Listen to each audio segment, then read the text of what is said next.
आपल्याला या भागामध्ये कुठेही बाष्प गेल्या 2-3 दिवसामध्ये दिसलेलं नव्हतं आणि या ठिकाणी बाष्पाचं प्रमाण वाढतंय. बंगालच्या उपसागरामध्ये देखील बाष्पाचे प्रमाण वाढतंय आणि महाराष्ट्रामध्ये 17 तारखेपासून स्थानिक पावसाच्या घटना घडतील असा आपला अंदाज होता आणि त्या पद्धतीने महाराष्ट्रामध्ये स्थानिक पाऊस पडतोय. काल जळगाव जिल्ह्यामध्ये, अहिल्यानगरमध्ये ठिकठिकाणी पाऊस पडलेला आहे, परंतु त्याचं प्रमाण अतिशय त्रोटक आहे. CFS मॉडेलनुसार आपण जर या ठिकाणी बघितलं तर आपल्याला अरबी समुद्रामध्ये एक सिस्टम विकसित होईल आणि ज्याचा केवळ दक्षिण कोकण, पश्चिम महाराष्ट्राला फायदा होईल असं CFS मॉडेलचा अंदाजे 18 तारखेपासून 25 तारखेपर्यंत.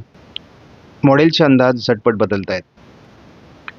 पुढे मात्र 25 तारखेपासून 2 जुलैपर्यंत हा आठवडा जूनसाठी निर्णायक असणार आहे.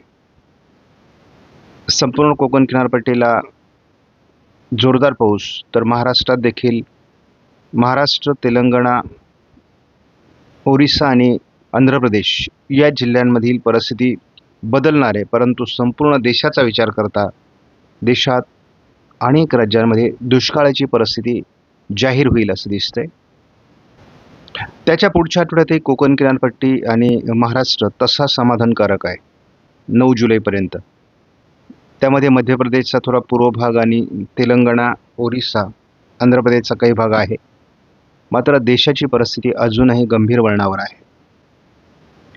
बरं, या मॉडेलनुसार पाऊस पडेलच का याची कुठली खात्री नाही. आपण प्रत्येक दिवशी नैऋत्य मान्सूनचा पुढचा प्रवास बघतो, मात्र अतिशय कठीण परिस्थितीला आपण येऊन पोहोचलो आहोत. जवळपास 11 दिवसापेक्षा जास्त काळ आपल्याला पश्चिम किनारपट्टीची शाखा ही मान्सूनची थांबलेली आहे. 7-8 दिवस जवळपास पूर्व शाखा थांबलेली आहे.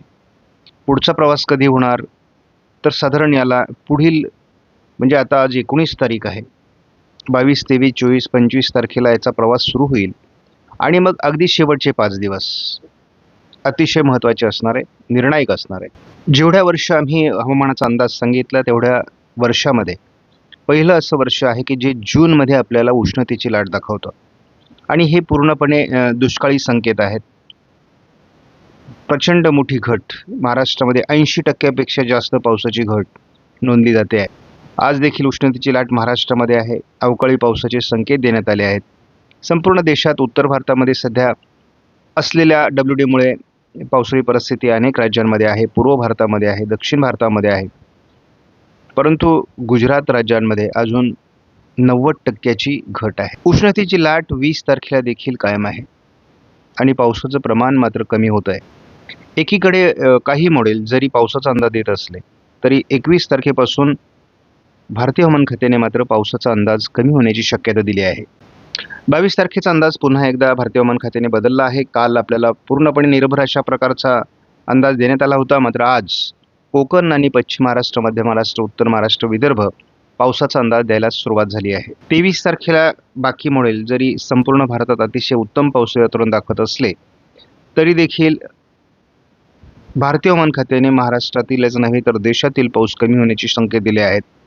केवळ कोकण किनारपट्टी, मध्य महाराष्ट्र, पश्चिम महाराष्ट्र आणि उत्तर महाराष्ट्रात पावसाचा येलो अलर्ट देण्यात आला आहे. तोच अंदाज 24 तारखेलाही कायम आहे.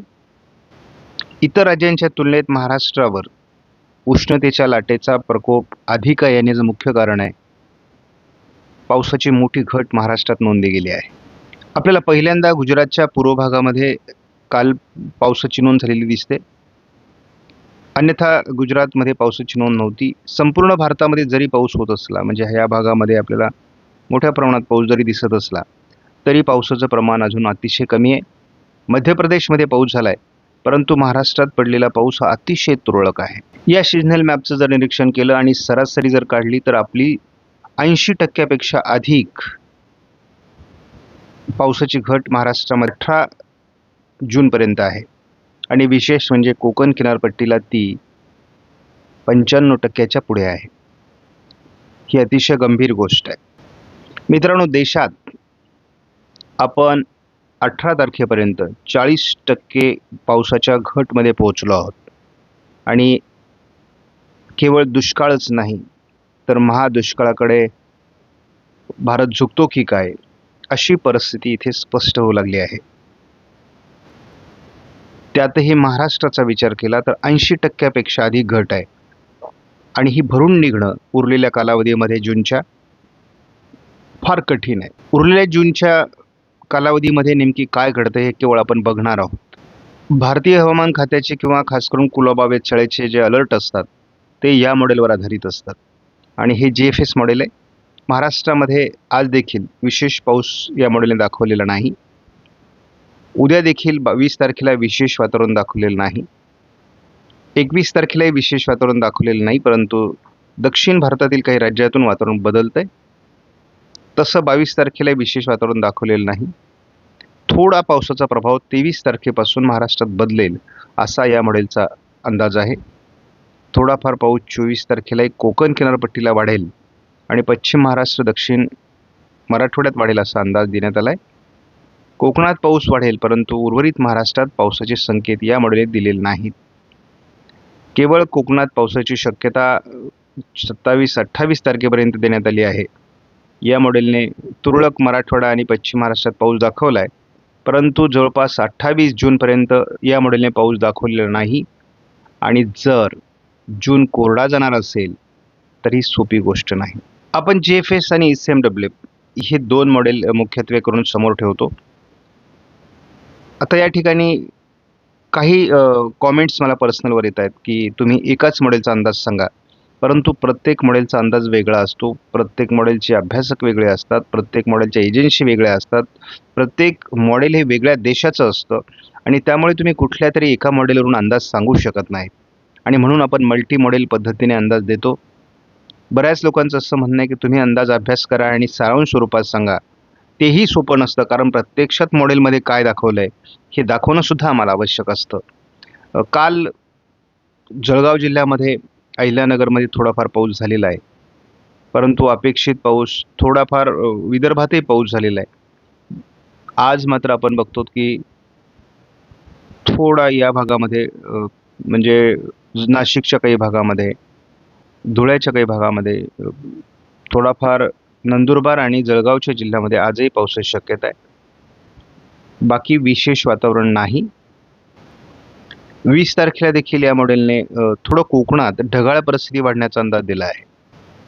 21 तारखेला मात्र वातावरणात मोठा बदल अपेक्षित आहे ECMWF मॉडेलनुसार आणि कोकण किनारपट्टीला पावसाची सुरुवात होईल आणि लगतचे जिल्हे जे आहेत म्हणजे कोल्हापूर, सातारा, पुणे, नाशिक यांच्या पश्चिमी भागात देखील पावसाची शक्यता वाढणार आहे आणि थोड्या ॲक्टिव्हिटीज महाराष्ट्रात पावसाच्या वाढू शकतात.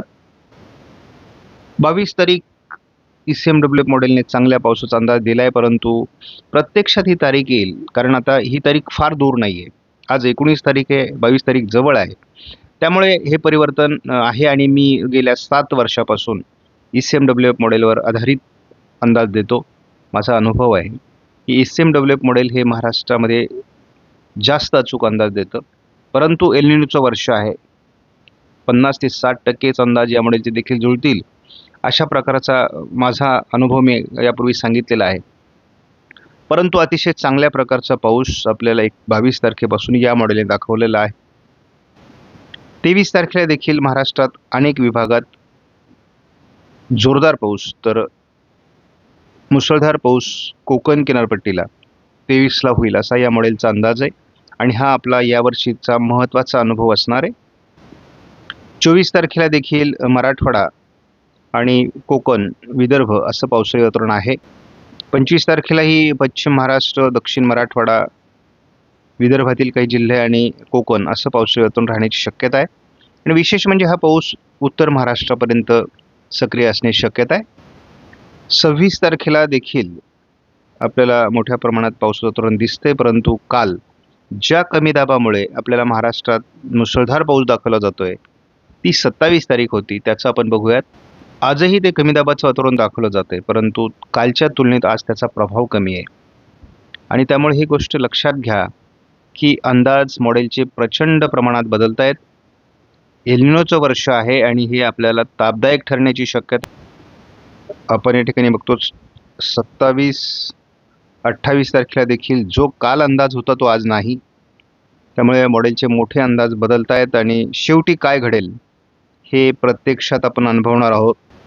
29ला आपण बघतो पावसाचं प्रमाण तसं कमी होते महाराष्ट्रामध्ये. हा कमी दाब महाराष्ट्रात तेवढा टिकणार नाही अशी पद्धतीची परिस्थिती आहे आणि पुन्हा एकदा 30 तारखेपासून पावसात घट दिसते आहे. केवळ कोकणात पाऊस आहे. आपण GFS मॉडेलचा जर अंदाज 4 जुलैपर्यंत बघितला तर या ठिकाणी कोकण किनारपट्टीला मुसळधार पाऊस, महाराष्ट्रात पावसाची जोरदार शक्यता एकत्रित अंदाजात व्यक्त केली आहे. आपण या ठिकाणी ECMW मॉडेलचा अंदाज बघितला तर कोकणात मुसळधार पाऊस, महाराष्ट्रातही तसा, दक्षिणेला मुसळधार तर उत्तरेला मध्यम पावसाचा अंदाज याही मॉडेलने दिलेला आहे. GEM नावाचं हे मॉडेल आहे. वेदर आणि रडार साठी हे वापरलं जातं. तर आपण या ठिकाणी बघतो की यानेही पाऊस महाराष्ट्रामध्ये दाखवलेला आहे. आयकॉन मॉडेलने 26 तारखेपर्यंतच्या अंदाजामध्ये कोकणात पाऊस दाखवला, इतरत्र किरकोळ पावसाची परिस्थिती दाखवलेली आहे.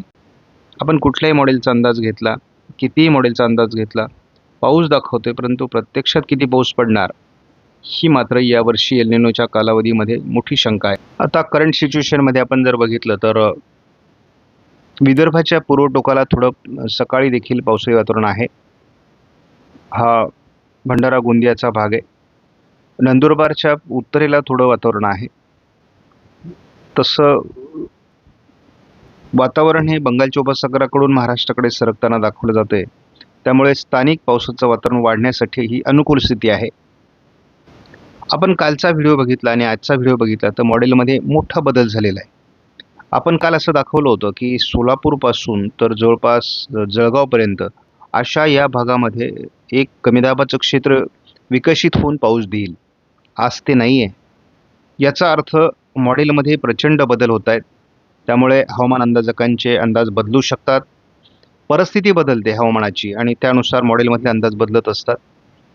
यावर्षीचा अंदाज कसोटीचा आहे हे मी यापूर्वी सांगितलं आहे. केवळ आपल्याला आता अंदाज ठाम आहे तो कोकणातला. कोकणामध्ये पाऊस होईल. दक्षिण महाराष्ट्र म्हणजे महाराष्ट्राच्या या दक्षिणी पट्ट्यात पाऊस होण्याची शक्यता आहे. कोकण किनारपट्टीमध्ये पाऊस होण्याची शक्यता आहे.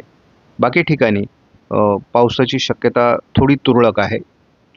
आपण झटपट हा ECMW मॉडेलचंच एक व्हर्जन आहे, याचा आपण झटपट अंदाज बघणार आहोत. आज थोडं नंदुरबार, नाशिक आणि जळगाव जिल्ह्यात तुरळक पावसाच्या घटना घडू शकतात. थोड्याफार गडचिरोलीमध्ये घडू शकतात. या पलीकडे पावसाचा अंदाज नाही. स्थानिक वातावरण तयार झालं तर जे मॉडेलमध्ये डिटेक्ट झालेलं नाही. आता 20 तारखेला थोडं कोकण किनारपट्टीसहित ढगाळ परिस्थिती आणि घाटमाथ्यावर वाढू शकते. तुरळक पाऊस होऊ शकतो. त्याच दरम्यान लातूर, धाराशिव, सोलापूरच्या आजूबाजूने ढगाळ वातावरण, हलक्या पावसाचं वातावरण उशिरा तयार होऊ शकतं असा अंदाज आहे. 21 तारखेला मात्र हवामानात बऱ्यापैकी बदल होणं अपेक्षित आहे. कोकण किनारपट्टीला जो आपण प्रत्यक्ष पावसाची वाट बघतो त्या ठिकाणी पावसाला सुरुवात होऊ शकते. वातावरण बदलू शकतं. परंतु यावर्षीचं एक वैशिष्ट्य आहे, जिथे पाऊस होणार आहे तिथे तुफान पाऊस होणार आहे. मात्र पावसाचं वातावरण तयार होऊन पाऊस पडण्याची आवश्यकता आहे. आपण प्रत्यक्ष असमान वितरण यावर्षी पावसाचं राहील हे आपण वेळोवेळी सांगत आलो आहोत. आपल्याला 22 तारखेला जो अंदाज दिलेला आहे त्या अंदाजात काय बदल होतो हे महत्त्वाचं आहे. आपण बघतो की कोकण किनारपट्टीसहित लगतचे सर्व जिल्हे अगदी उत्तर महाराष्ट्रापर्यंत, विदर्भामध्ये, मराठवाड्यामध्ये, पश्चिम महाराष्ट्रामध्ये पावसाला सुरुवात होणं अपेक्षित आहे. रात्री उशिरापर्यंत देखील ठिकठिकाणी पाऊस होणं अपेक्षित आहे. या पावसाच्या प्रमाणात वाढ होईल कोकण किनारपट्टीकडून. पश्चिम महाराष्ट्र, मध्य महाराष्ट्र देखील या पावसाचा अंदाज देण्यात आला आहे. प्रत्यक्षात किती पाऊस पडतो, कारण मॉडेलचे पर्सेंटेज बदलत आहेत, अंदाज बदलत आहेत. कमी दाबाचं क्षेत्र जे निर्माण होईल त्यामुळे त्या बेसवर हवामान अंदाज दिलेला होता तोही बदलतोय. 23 तारखेला अतिशय उत्तम अशा प्रकारचं वातावरण मॉडेल दाखवत आहे. प्रत्यक्षात किती पाऊस येईल हे मात्र आपल्याला यावर्षी बघावं लागणार आहे. 24 तारखेला देखील कोकण किनारपट्टीतला पाऊस थोडा हलकासा कमी होतोय. मात्र मराठवाडा, विदर्भ पाऊस आहे. 25 तारखेला देखील मध्य महाराष्ट्र, पश्चिम महाराष्ट्र, कोकण पावसाची शक्यता आहे. थोडं मराठवाड्याच्या दक्षिणी पट्ट्यात, विदर्भातही पाऊस असेल. 26 तारखेला देखील पावसाचं प्रमाण थोडंफार कमी जरी होत असलं तरी विदर्भ, दक्षिण मराठवाडा, पूर्व मराठवाडा, घाटमाथा, पश्चिम महाराष्ट्र, मध्य महाराष्ट्र पावसाची शक्यता कायम आहे. सोलापूर, लातूर, धाराशिव सर्व भागामध्ये पावसाचा अंदाज आहे. 27 तारखेला काल जो अंदाज दिला गेला तो अंदाज आज नाही. त्यामुळं एवढ्या प्रमाणात अंदाज जर बदलणार असतील तर अंदाज सांगण्याची देखील कसोटी आहे. आपण बघतो की 28 तारखेला विदर्भात पाऊस दाखवला जातोय, पश्चिम महाराष्ट्र आणि दक्षिण कोकणात पाऊस दाखवला जातोय. या ठिकाणी आपण बघतो 28 तारखेलाही पाऊस आहे, परंतु प्रमाण उत्तरेकडून कमी आहे. पुन्हा एकदा दक्षिण कोकणात पावसाचा जोर 29ला वाढताना दाखवला गेला असला तरी उत्तरेकडून महाराष्ट्राच्या खूप पावसाचं प्रमाण कमी दाखवलं जातंय. केवळ 30 तारखेपर्यंत आपण अंदाज बघणार आहोत. कोकण किनारपट्टीला पाऊस आहे, परंतु उर्वरित महाराष्ट्रातला पावसाचा प्रभाव 30 तारखेपासून कमी होण्याची शक्यता आहे. एकूणच जून संपतोय, 30 तारखेपर्यंतचा हा अंदाज आहे. मात्र महाराष्ट्रात फार समाधानकारक परिस्थिती नाही. देशात तर त्याहीपेक्षा भयानक परिस्थिती आहे. कित्येक राज्य कोरडे आहेत. त्यामुळे जर पहिल्याच महिन्याचा अंदाज एवढा कठीण असेल तर पुढे काय होणार, कारण एलिनोचा प्रभाव हा पुढील 3 महिन्यात अधिक वाढणार आहे. त्यामुळे जे आहे ते स्वीकारलं पाहिजे. बघूयात आयोडी जर सक्रिय झाला तर पुढचे महिने आपल्याला सकारात्मक होतील. आयोडीचे तसे संकेत आहेत. MGOचं फेज आपल्याला साधारण आता 22 तारखेपासून 27-28 तारखेपर्यंत आहे. त्यामुळे आपण या काळात सुद्धा पाऊस बघू शकतो. बघूयात, प्रत्यक्ष अनुभव घेऊयात आणि अंदाजात पुढे जाऊयात. आपणास व्हिडिओमधील माहिती महत्त्वपूर्ण वाटल्यास लाईक करा, शेअर करा, चॅनलला सबस्क्राईब करा. धन्यवाद.